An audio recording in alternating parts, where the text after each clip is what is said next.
Alright, so up to this point, I've covered almost every lottery prospect in some form, whether it be in a list video or a separate individual video, and I've reserved the individual vids to the best of the best.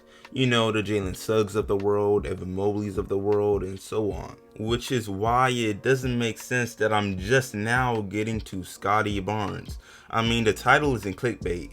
Well-known ESPN expert Seth Greenberg, along with plenty others, have given Scottie Barnes the ultimate praise by saying they see some Magic Johnson in the man's game. And if you're wondering why, look no further than the fact that he's 6'9" and can run the floor as your point forward. Now there is more to it than that, but that's the basis. But then on top of that, if you scan through most 2021 mock drafts out there, it's looking like he's pretty much a lock to be a top 10 pick in the draft lottery, which is even more impressive than usual since the upcoming draft is expected to be just so deep. So yeah, Scottie has his fair share of believers who view him highly, and today we're looking into his background, his one and done season at Florida State, and what greatness he can bring to the NBA. But before I move on, what's up YouTube, Plug Speaks, back with a vid. If you're new, first of all, welcome and go ahead and sub. Also like the vid if you enjoy. I upload 3 to 4 times a week and we are currently grinding for 5K, so I'd for sure appreciate it. But back to the vid though. Now, Scottie Barnes is not new to the hype or being in the spotlight. He finished high school as a 5-star recruit, ranked 5th in his class behind 4 players that are also in the draft lottery and still ahead of him.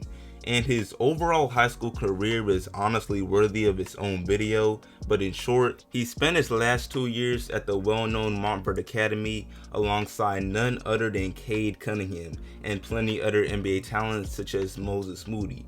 But he was still able to shine and show he's not just any hooper. He also helped lead Montverde Academy to an undefeated 25-0 record, earned himself a McDonald's All-American selection, and even got some recognition from Sports Illustrated. So yeah, with all this success, it's no surprise his list of D1 offers included well-respected schools such as Duke, Kentucky, Kansas, and the list goes on. But out of all his choices, he wound up choosing Florida State, and the rest is history, because his one and done season served to both maintain his draft interest while also allowing him to experience some NCAA tournament wins. Now overall, he played in a total of 24 games and averaged 10 points, 4 rebounds, 4 assists, and nearly 2 steals, on 50% shooting from the field and not so great from 3. Now looking at these numbers, I don't blame you for 1 second if they don't impress you or just don't seem impressive, like this is a lottery pick, because it's really not anything to go crazy about. But see, that's exactly why a good number of scouts have also compared him to Draymond Green, the prime example of a guy that impacts the game beyond the numbers. And I know y'all may not think highly of Draymond, but a lot of people don't. But just for a second, forget the backpack jumper jokes. Forget the wide open floater he missed to end the Warriors season if you saw that. Forget the triple single stat line jokes, because he's pretty much Scottie Barnes if Scottie Barnes' offensive game was just, you know, much worse. Or just less reliable, because ironically enough, Scottie Barnes actually had a game-winning floater for his team this year, while Draymond's missed floater cost the Warriors the playoffs. It's just ironic. But yeah, I'm gonna get into the actual strengths and weaknesses of Scottie's playstyle, but before I even do that, let me add yet another example of the praise this man Scottie has been getting to show why we should not assume anything off his sort of basic numbers. Because his assistant coach spoke about him and basically said he does all the dirty work. He's a throwback. I'm paraphrasing by the way, but yeah, he's a generational talent. He's unselfish and has all the reliable teammate qualities. He's just built for success. Now that's a really good quote. It's the type of stuff that might get a player drafted higher than expected. And if I'm the assistant coach, I might need some of that lottery pick bonus. But nah, in all seriousness, it's a good quote, and Scottie's game is just well-rounded. Starting on offense, Scottie Barnes brings so much to the table because his ability to play make is really good considering he's 6'9", and I won't go as far to say it's rare anymore because it seems like forwards who can handle the rock are becoming more and more common each day, but even still, Scottie's just a nice passer and has real value when it comes to stimulating the offense. At Florida State, he led the team in assists at 4.1 and only averaged 2.5 turnovers. And if that doesn't impress you, just remember assists are a two-way stat.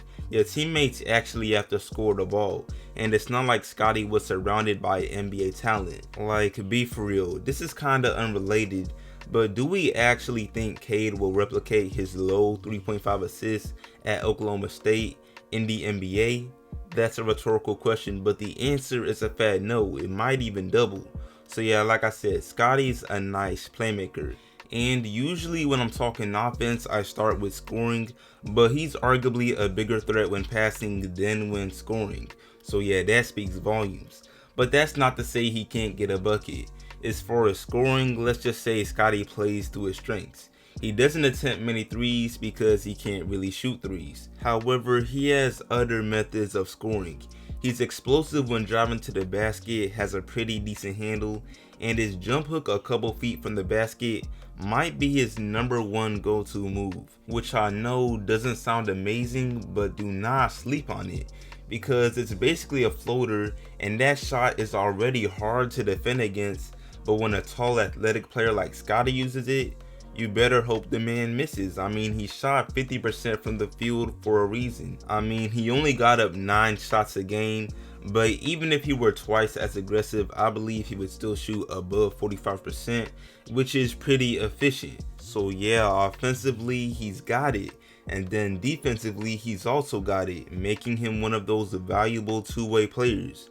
But now to add a little more detail, if we just consider Scottie's body frame, I mean, a guy that's fairly quick, bulky, and 6'9" with a 7'2" wingspan has pretty much all the tools needed to be a great defender. But as they all say, our primary piece of defense is simply effort. And lucky for whatever team that drafts Scottie, Scottie has shown off a lot of effort. He averaged almost 2 steals for the season, and in one of those games he snatched up 6 steals. Not to mention he's versatile. He's both capable and probably willing to guard 1 through 5 no matter who the opponent is. I mean, again, it's as if I'm describing Draymond Green because I basically am. The ultimate difference maker will simply be how Scottie develops on offense, because that's pretty much the only notable weakness I could point out as of right now. Like I said, he barely shoots threes because his jumper isn't great. He shot 28% on just under 2 attempts per game, and in today's NBA game, that's not really gonna slide.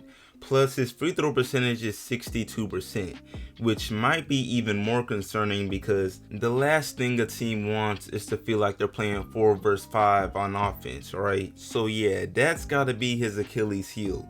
But with today's level of training, I'm confident his jumper would come along at some point. But yeah, I'm about to wrap this video up. Y'all let me know how you feel about Scottie Barnes overall as a prospect.